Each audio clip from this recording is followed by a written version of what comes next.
A gente segue falando sobre a morte do Papa Francisco e a gente recebe aqui no CNN 360, Débora, Gilvan Bueno, que é colunista, do CNN Money, e ele próprio teve uma experiência de estar com o Papa Francisco. Gilvan, muito boa tarde. Bom, queria, além de te dar as boas-vindas aqui no nosso estúdio de cá, geralmente costuma estar com nossos colegas no CNN Money, queria que você contasse como foi esta sua experiência. Você e sua mulher estiveram com o Papa Francisco e como foi o caminho até conseguir audiência com o Papa.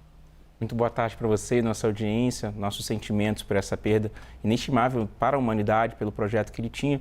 Essa experiência ela aconteceu em 2022 e foi fruto de um convite através da Educafro, que tem o Frei Davi ali representando, mas que ele nos enviou para participar de um projeto interessantíssimo na parte econômica, que era a Economia de Francisco. Então, lá em 2019, antes da pandemia, o Papa Francisco ele imaginava uma economia que nós poderíamos traduzir aqui para o nosso ESG, pensando em soluções que fomentassem questões do meio ambiente, fomentassem uma melhor distribuição de renda, economia verde. E aí, eu e minha esposa fomos um dos selecionados. Então, a gente foi lá para Assisi, que era a cidade onde estava sendo realizado. Ficamos na casa dos padres franciscanos, foi uma experiência muito, muito especial.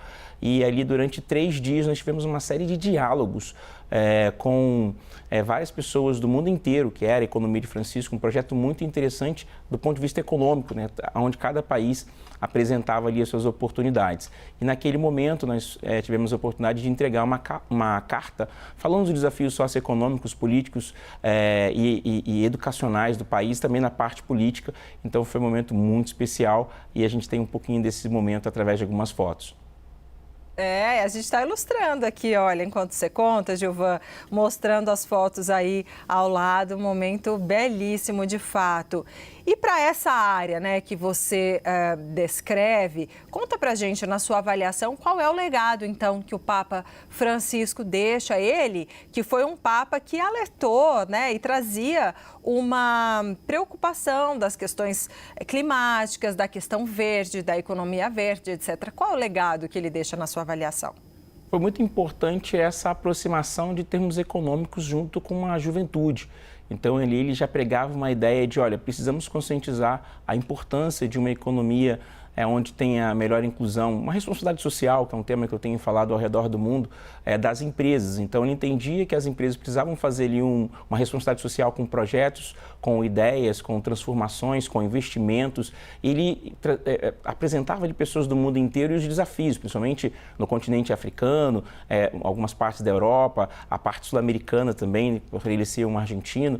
Então, ele deixa um legado falando para os jovens da importância de você ter essa visão econômica e com responsabilidade social das empresas. Isso foi o que mais me chamou a atenção.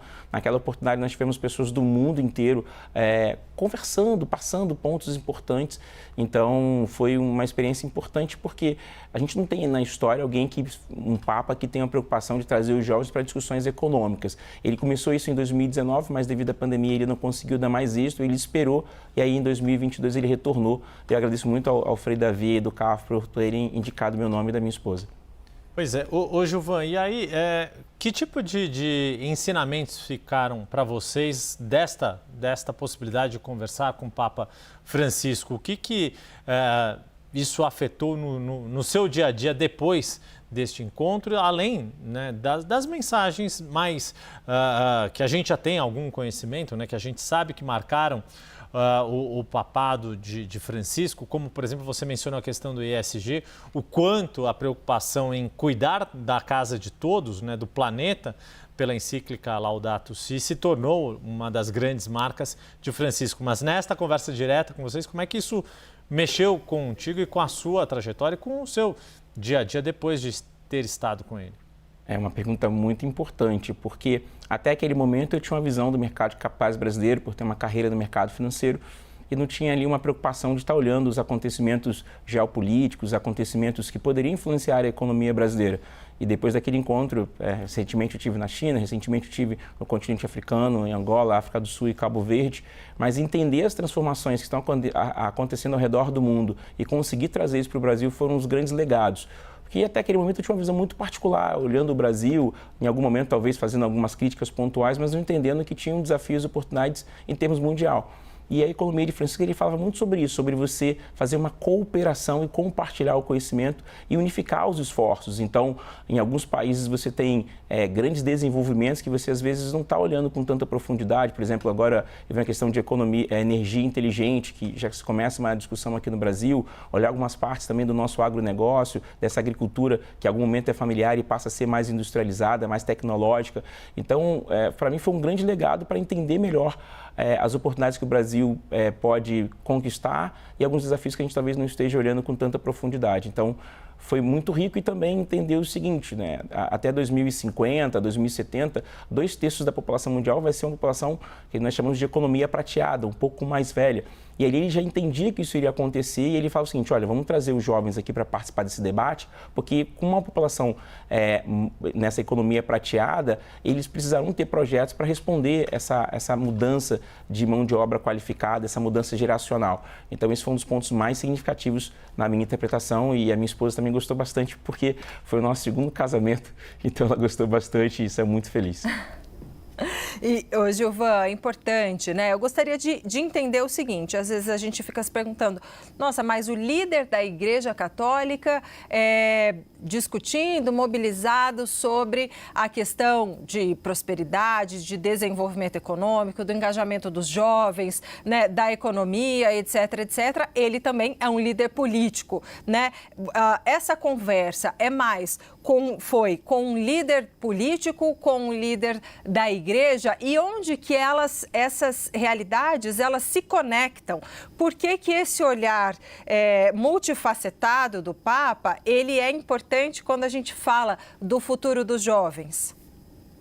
Essa pergunta ela é muito boa pelo ponto de vista de você não ter um único pensamento. Nós sabemos que a construção do conhecimento ele é uma unificação de saberes diferentes. Então, quando ele tem ali o seu saber de um dogma, de uma religião, mas que ele não consegue conversar isso e transmitir isso para os jovens, a mensagem ela fica truncada. Então, um grande ponto aqui é que nós não podemos ter uma visão única das coisas. Então, ter essa visão de ângulos diferentes, de culturas diferentes, é muito rico. A gente sempre tem falado sobre a ideia de você trazer pessoas com pensamentos diferentes, com skills diferentes, para que você conseguir construir grandes transformações. Uma empresa, por exemplo, ela passa por isso. Se você tivesse uma empresa com só uma característica de funcionários, ela não seria tão produtiva. Então, um dos pontos mais relevantes aqui é ele entender esse poder de coalizão que ele possui, unificar esforços diferentes em prol de um objetivo. Então, esse é um dos pontos mais importantes e é assim que a gente consegue construir grandes transformações. Às vezes, ter uma única visão das coisas nos distancia bastante das oportunidades de mudança. E o Brasil, às vezes, não está chegando nesses lugares.